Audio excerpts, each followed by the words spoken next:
的莲友们啊，所有居士大德，大家好，南无阿弥陀佛。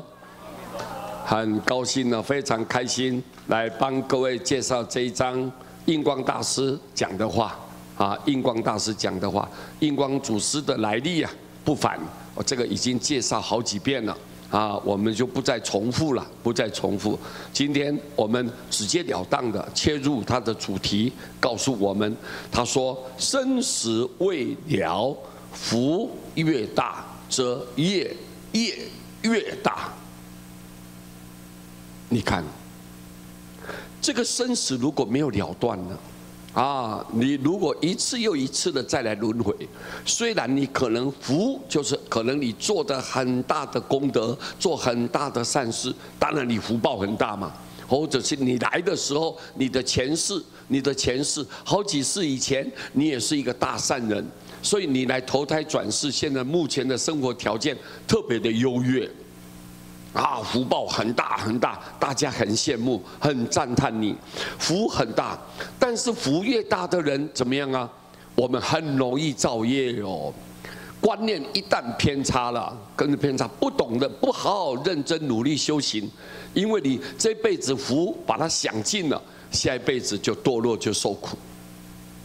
福一定有个限度的嘛，它有个限度。一旦你这个极限你用完了、用尽了，那啪一下就掉下来，就坠落下来。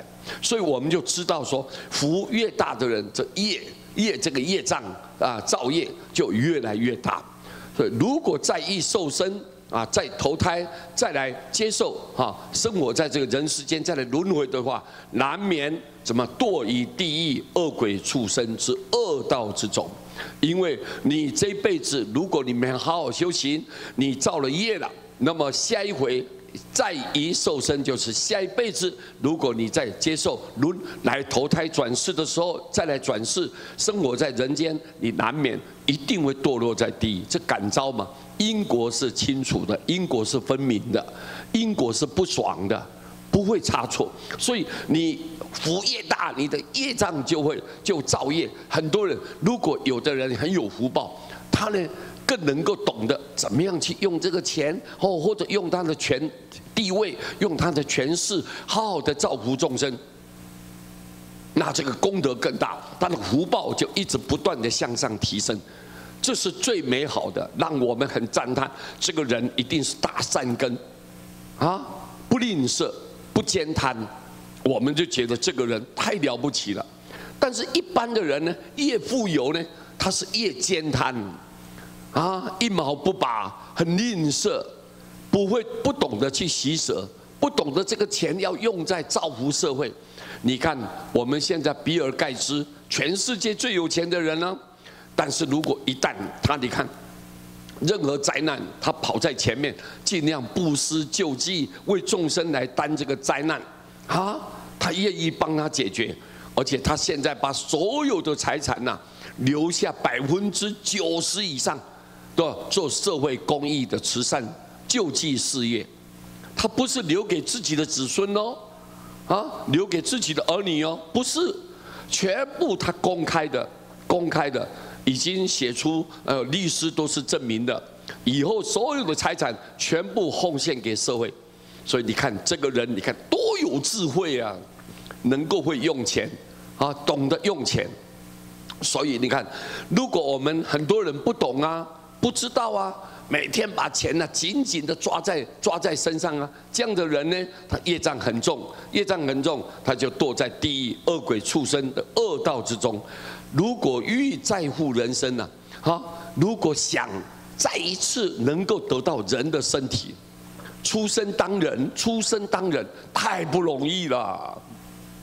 很多人一旦堕落，就是好几千年、几万年、几十万年，甚至可能几亿年的时间，一堕落，你想要重新得到人的身体，有资格来投胎做人，那是非常困难的困难。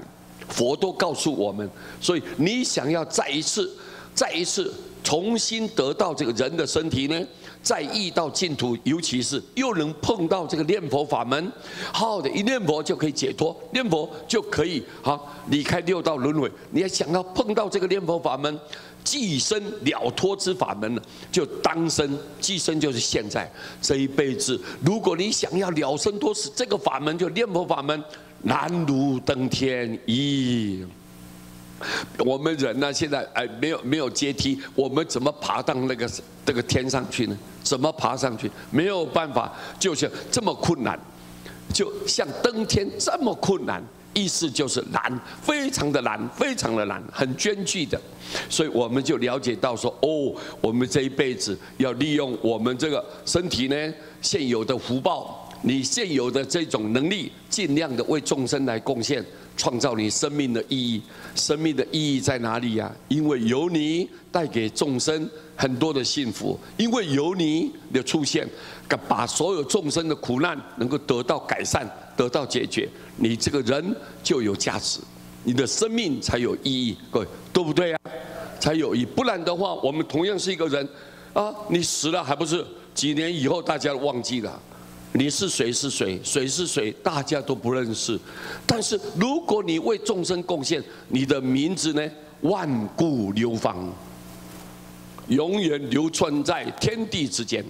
天地之间，永远大家不但是人来怀念你、追念你，大家来恭敬你，所有的天地护法众生都来拥护你。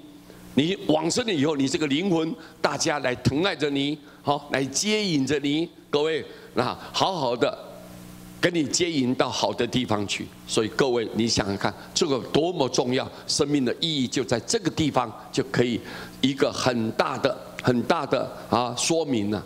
就是如果你现在充分去使用，你以后的果报那是非常的美好，非常美好。所以我们要注意这个印光祖师这么恳切的，可以讲说是非常清楚的来让我们理解到说，如果你生死没有断，你在这个人世间，如果你福报很大，你的业障也很容易造业，很容易造业。我们要善加使用，各位对不对呀？这一点呢，希望给大家同时来共同勉励，我们要谨记在心，永远不能忘记，永远不能忘记。好，谢谢大家，阿弥陀佛。